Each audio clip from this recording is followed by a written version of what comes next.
আম্মু আর একদিন যাবো, আর কোনোদিন যাবো না। ওই সবসময় দেউর বেড়া যাইতো, মোবাইল রেখে গেছে ঘর, আর ফিরে এনে ওদিন সব শেষ হয়ে গেছে আমার।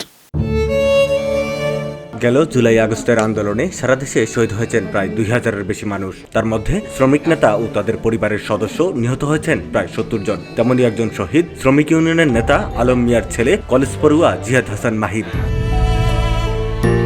বাবা মায়ের নিষেধ থাকা সত্ত্বেও প্রতিদিনই আন্দোলনে যোগ দিতেন জিহাদ। এর জন্য মায়ের কাছে বকুনিও খেতে হয়েছে তাকে। এর আগে গত 19 জুলাই ফ্যাসিস্ট হাসিনার দোসর পুলিশের ছররাগুলিতে আহত হলেও দেশের প্রতি ভালোবাসা আর মমত্ববোধ তাকে ঘরে আটকে রাখতে পারেনি। এক দফার ডাকে আন্দোলন যখন উত্তাল যাত্রাবাড়ি এলাকায়, তখন চলছিল টানা সংঘাত। সে সময়ও প্রথম সারিতে থেকে আন্দোলনে অংশ নেয় জিহাদ। সর্বশেষ 5 আগস্ট, যেদিন হাসিনা দেশ ছেড়ে পালিয়ে গেল, সেদিন মায়ের কাছে সিদ্ধ ডিম খেতে চেয়ে বাসা থেকে লুকিয়ে বেরিয়ে যায় জিহাদ। সারা দেশ যখন হাসিনার পালিয়ে যাওয়া নিয়ে আনন্দ উল্লাসে মেতে ওঠে, ঠিক তখনই রাজধানীর যাত্রাবাড়ি এলাকায় পুলিশের গুলিতে স্তব্ধ হয়ে মাটিতে লুটিয়ে পড়ে শহীদ জিহাদের মরদেহ। আন্দোলনে জিহাদের ভূমিকা সক্রিয় ছিল। 16 তারিখে ধনিয়া কলেজের সাথে সমন্বয় করে আমরা সকল কলেজের শিক্ষার্থীরা কাজলাতে আন্দোলনে যাই। ও সবসময় আন্দোলনের সামনাসামনি ছিল। মেমোরি বলতে আমার ভাইয়ের কথা মনে পড়লেই একটু শখ লাগে যে এটা সত্যি কি না। মানে আমার এটা বিশ্বাস হয় না যে আমার ভাই মারা গেছে, পৃথিবীতে আর নেই, এ কথাটা বিশ্বাস হয় না। জিহাদের মা কোহিনুর বেগম বলেন, জিহাদ বলেছিল মা আর একদিন মাত্র আন্দোলনে যাব। 5 আগস্ট মাকে লুকিয়ে আন্দোলনে যায় সে। এরপর আর ঘরে ফিরতে পারেনি। ঘরে ফিরে মাহিমের গুলিবিদ্ধ লাশ।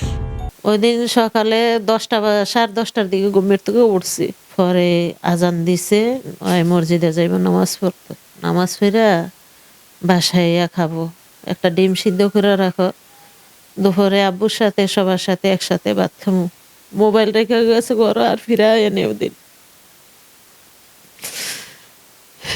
কত বুঝাইছি, তারপরও বুঝ মানে নাই। ওই সবসময় দেউর বেড়া যাইতো, ধৈর্য ধরতে বলছে, ধৈর্যই থাকো, ও আর বাইর হইও না, ঘরতে বাইর হইয়া আর যাইও না। ওই আমার কয় কি, আম্মু আর একদিন যাবো, আর কোনোদিন যাবো না।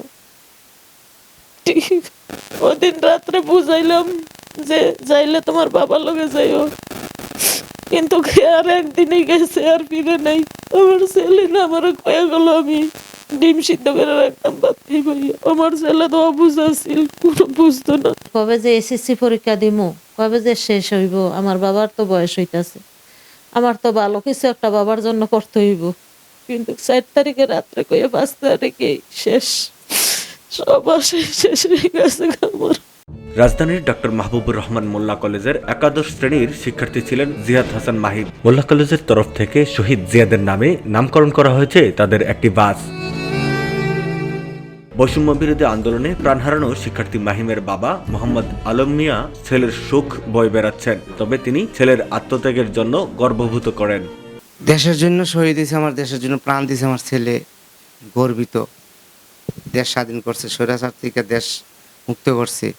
বৈষম্য বিরোধী আন্দোলনে শহীদ জিহাদ হাসান মাহিমের প্রতি রইল আমাদের বিনম্র শ্রদ্ধা। মেহেদী হাসান রিয়াদ, ভিউডি বাংলা, ঢাকা।